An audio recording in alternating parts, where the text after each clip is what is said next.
जिसके देखिए वही लिख के जा रहा है।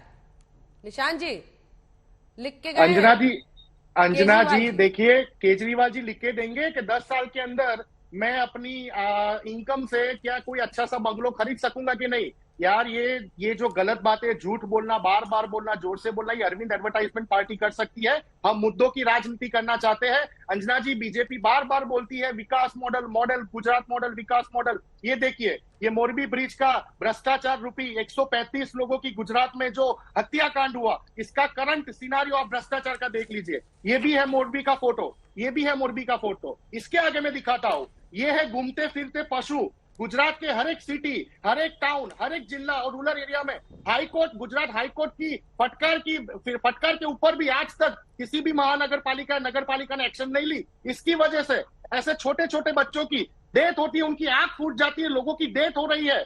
देखिए आप, पशुओं की वजह से। ये गुजरात में 4 इंच 6 इंच बारिश होती है, दिल्ली जितनी बारिश नहीं होती, फिर भी गुजरात के रास्ते 3-3 महीने में, 6 महीने में उनकी हालत क्या हो जाती है। ये लाइव प्रूफ, ये विकास का प्रूफ, ये विकास का नहीं विनाश का प्रूफ मैं आपको दिखा रहा हूं। ये देखिए, अहमदाबाद और बड़ौदा के बीच का जो हाईवे है, उसके खड्डे देखिए आप। इतनी लो क्वालिटी भ्रष्टाचार वाले रोड गुजरात में हर 6 महीने बनते हैं, गारंटी मिलती है 3 महीने की। इससे आगे मैं जाता हूं, सूरत में आपने देखा होगा कि फायर सेफ्टी में जो भ्रष्टाचार हुआ, उसकी वजह से तक्षशिला बिल्डिंग में 24 बच्चों ने अपनी जान दे दी जो क्लासेस में पढ़ने के लिए गए थे। फायर सेफ्टी, फायर ब्रिगेड के पास, गुजरात की किसी भी फायर ब्रिगेड के पास ये तीसरे माले पे जाने के लिए सीढ़ी नहीं थी। ये भ्रष्टाचार, ये विनाश की तरफ ले गए। सुधांशु जी, अब जवाब दीजिए। ये देखिए, एक तो आपके मॉडल पर पूरा सवाल खड़े वो कर रहे हैं, सिलसिलेवार ढंग से इसका जवाब दीजिए। और सब एक दूसरे के नाम जीरो का पर्चा फाड़ रहे हैं।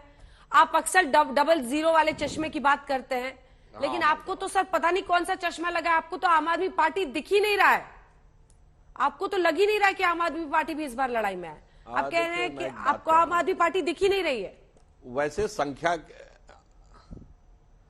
वैसे बात, आपकी बात का जवाब देता हूं, मेरे कहते हुए अंजना जी, संख्या तो पूछी गई थी, 80-20 वाला जवाब दीजिए। जवाब नहीं दिया, डक कर गए, कितना प्रतिशत टिकट दिया है। अब आ रहा हूं संख्या क्यों नहीं पता है ना, क्योंकि चेहरा कुछ और है और हल्ला कुछ और है। अब दूसरा बात बताता हूं, अब आपके प्रश्न का उत्तर देता हूं। देखिए, इन्होंने कहा संख्या की बात, तो अंजना जी आपने जब पूछा केजरीवाल जी से, तो मतलब बीजेपी की सरकार बन रही है, तो उनके मुंह से क्या निकला? कांग्रेस कोलैप्स कर रही है, पहला सेंटेंस उनका दावा है, और बीजेपी नीचे जा रही है। यानी वो इस विषय पे मौन रहे कि उनकी सरकार बन रही है, इसका मतलब परोक्ष रूप से वो एक्सेप्ट कर रहे हैं कि भाजपा की सरकार बन रही है। जो आपने आलोक शर्मा जी का दिखाया, तो वो डिबेट में मैं ही था।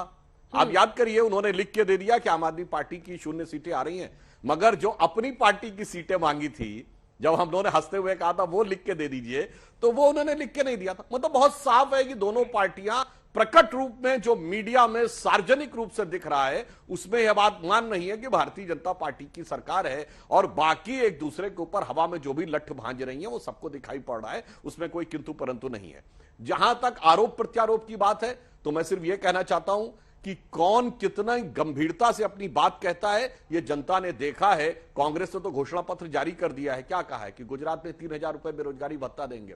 पूछिए, बगल का प्रांत है राजस्थान, वहां कहते 5000 रुपए सारे बेरोजगारी को दे दिया, 4 साल से ऊपर हो गए। ये होता कथनी करनी में अंतर। अभी कहा कि किसानों का कर्जा माफ कर देंगे गुजरात में। याद करिए छत्तीसगढ़, और उसमें किस टोन में बोले थे राहुल गांधी जी, गिनती गिनते हुए 1 2 3 4, 10 दिन में नहीं होगा तो खत्म कर देंगे। जैसे ही सत्ता में आए, अब कहते हैं ये वाला खत्म कर पाएंगे, वो वाला नहीं खत्म कर पाएंगे।